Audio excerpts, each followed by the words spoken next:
Alright. Introduction to modules in Python. Modules let you organize your code into separate files and reuse it in other programs. Yes. So what is a module? A module is simply a .py file containing Python code like functions, variables, classes, etc. Now, how you can use it?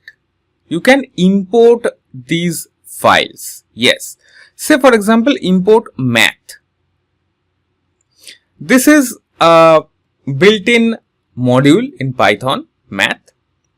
Next, let's print math.square sqrt 16. It returns the result 4. You can use the import keyword to use functions from that module.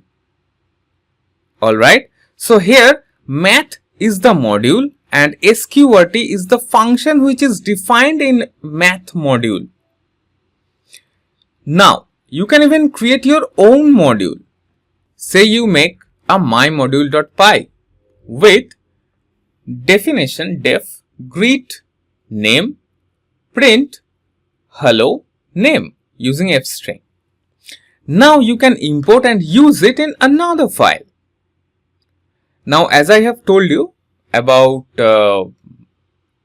modules, let's take a look at standard versus third-party modules. Standard modules like math, OS and datetime come with Python.